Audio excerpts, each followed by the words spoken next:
وبرکاتو. ګرانو زده کوونکو د فزیک یو بله جلسې ته ښه راغلاست. ګرانو زده کوونکو په دې جلسه کې موږ اومه څپرکی وایو چې د لسم او دولسم ټولګي پورې اړه لري او موږ عناوین څه ده، اهتزاز ده، د اهتزاز دامنه ده او همدارنګه څپې لولو. راځئ ګرانو زده کوونکو چې خپل درس پیل کړو. موږ نن جلسه څه وایو؟ اومه څپرکی ده. څه دا د لسمه او دولسمه ټولګي پورې اړه لري. ګرانو زده کوونکو موږ عنوان چې ده اهتزاز ده، یعنې موږ اهتزازونه لولو. ګرانو زده کوونکو اول راځو د اهتزاز تعریف ته. د اهتزاز تعریف ته ګرانو زده کوونکو اهتزاز یو څیز یا یو شی د توازن د نقطې په شاوخوا کې تکراري حرکت ته اهتزاز ویل کېږي. یعنې کله چې د یو جسم په شاوخوا کې یو تکراري حرکت ترسره شي، یعنې تکراري حرکت ترسره شي، دې ته اهتزاز ویل کېږي. دې نه بعد موږ راځو په هارمونیک. څه خپله هارمونیک چې شی ده یا هارمونیک حرکت هم ورته ویلی شو. هارمونیک یو ساده یا همچنان اوسیلاتوري یو ساده یا اوسیلاتوري حرکت دی یا حرکت ده چې د ساین یا کوساین قانون تعقیبوي. د کوم؟ یا د ساین کوساین قانون تعقیبوي. دې ته هارمونیک حرکت ویلی شو. یعنی هارمونی حرکت څه ډول حرکت دی؟ یو ساده یا اوسیلاتوري حرکت دی چې دا ساده د ساین او کوساین قانون تعقیبوي. اوس راځو ګرانو زده کوونکو د اهتزازونو ځانګړتیا ته. ګرانو زده کوونکو هر حرکت چې ترسره کیږي په اهتزازونو کې یو شمېر ځانګړتیا لري چې د دوی له مخې نه پیژندل کیږي. لومړی څه ده ګرانو زده کوونکو د اهتزاز ځانګړتیا څه ده؟ پیریود. دوهمه څه ده ګرانو زده کوونکو؟ فریکونسي ده. دریمه څه ده ګرانو زده کوونکو؟ د زاویه سرعت ده یا زاویه سرعت. ګرانو زده کوونکو اوس راځو په پیریود باندې چې د اهتزاز یو ځانګړتیا ده. پیریود ته دوره هم ویل کېږي.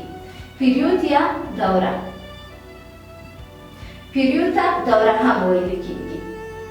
هغه وخت چې بشپړه اهتزاز لپاره اړین وي دوره بلل کېږي. صدا پټي باندې ښودل کېږي او واحد صدا واحد ثانیه ده یعنې سکند. دا د اهتزاز پیریود ده. اوس راځو ګرانو زده کوونکو فریکونسي باندې. په یوه ثانیه کې د بشپړه اهتزازونو شمېر ته فریکونسي ویل کېږي چې فریکونسي خپله سیدي په اف باندې ښودل کېږي او د دې واحد چې ده هرتز ده. هرتز. همدارنګه ګرانو زده کوونکو د اهتزاز یو بله ځانګړتیا یا مهمه ځانګړتیا زاویه سرعت ده. دا د هغه زاویه ارزښت دی چې د وخت په هره واحد کې یعنی د سفر کوي چې واحد په ثانیه کې ریډیال ده. ریډیال یعنی دلته چې زاویه په کوم واحد باندې اندازه کېږي ریډیال په نوم باندې یادېږي چې د اهتزاز په ځانګړتیا کې دا ډېره یو مهمه ځانګړتیا د اهتزاز دی. موږ بله عنوان څه ده ګرانو زده کوونکو؟ د اهتزاز لامنه ده. ګرانو زده کوونکو د اهتزاز لامنه تر ټولو لرې فاصلې حرکت کوونکی جسم د توازن نقطې څخه سفر کولی شي. د اهتزاز طول یا دامنه دې ته ویل کېږي او معمولا د ا خط په واسطه باندې ښودل کېږي د اهتزاز لامنه. ګرانو زده کوونکو د فریکونسي او د پیریود اړیکه له زاویوي سرعت سره. اوس راځو لولو د فریکونسي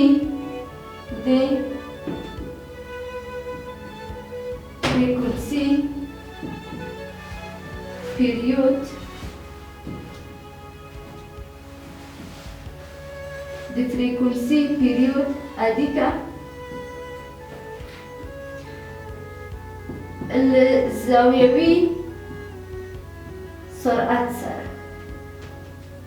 خزیر شي ګرانه زده کوونکو، مونږه فریکونسي په چی شي ښیو؟ په اف باندې، یعنی فریکونسي یا اف صدا مساوي کیږي یو پر ټي. ګرانه زده کوونکو دلته اف صدا فریکونسي ده، ټي صدا پیریود ده. مونږه مخکې درس کې هم ولوستله چې فریکونسي په چی شي ښیو؟ په اف باندې، او پیریود په چی شي ښیو؟ په ټي باندې.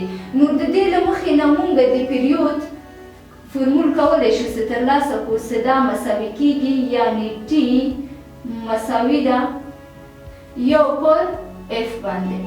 دا رابطه مونږه څنګه ترلاسه کړل؟ ښه ځیر شي ګرانه زده کوونکو، مونږه دلته څه شی کوو؟ اف مخرج لري؟ نه، د دې مخرج یو د طرفین او وسطین کوو، یعنی یو مساوي کیږي اف ضرب د ټي باندې، صدا مساوي کیږي. اطراف په اف باندې تقسیموو، ټي مساوي کیږي یو پر اف باندې. پوه شئ ګرانه زده کوونکو چې مونږه پیریود څنګه ترلاسه کړل؟ په دې رابطه باندې.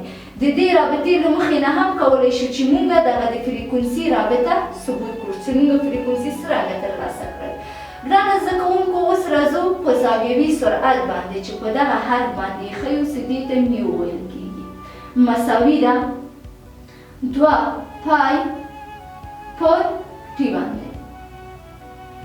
ښه ځیر شي ګرانه زده کوونکو، دلته مونږه کولی شو چې د ټي په ځای باندې ټي مساوي چی شته ده؟ یو پر اف ده. یو پر اف وضع کړو چې بیا مونږه میو یا زاویوي سرعت چې دی مساوي کیږي 2 پای ضرب د اف. ښه ځیر شي ګرانه زده کوونکو، خپله فریکونسي او پیریود څه دي؟ معکوسه رابطه لري. اوس معکوسه رابطه لري، دلته پیریود په مخرج کې و، چې بیرته یې دلته هغه و قیمت یې وضع کړو یو پر اف، دا په صورت کې راځي، یعنې څرنګه؟ ښه ځیر شي ګرانه زده کوونکو، 2 پای خپله یې د ټي په ځای څه شی لیکو؟ یو پر اف لیکو، یو پر اف. 2 پای مخرج لري؟ نه، د دې مخرج یو ده. نو چې کوو؟ د لومړی کسر صورت د دوهم کسر مخرج سره ضربو، او د لومړی کسر مخرج د دوهم کسر صورت سره ضربو. اوس دلته 2 پای ضرب د اف چې شي پاتې کېږي 2 پای ضرب د اف. یو څه یو سره ضرب شي یو ده، نور یو څه معنا نه لري، یعنې هره مخرج هره کسر څه مخرج ونه لري، د هغې مخرج یو ده. نو مونږ کولی شو چې ولیکو چې ډبلیو مساوي کېږي 2 پای ضرب د اف باندې.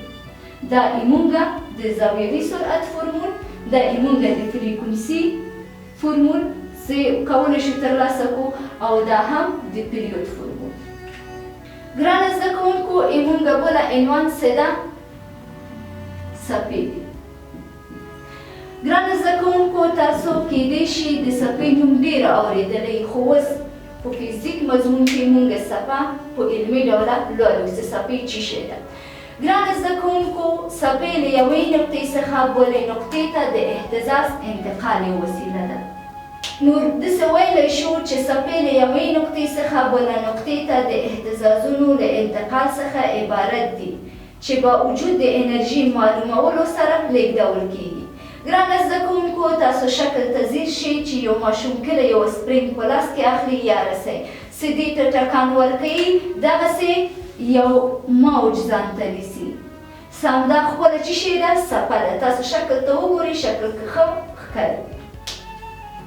همدې ته څپه وایي چې په دې کې اهتزاز انتقالیږي، او اهتزاز چې انتقال شي انرژي ته ضرورت لري.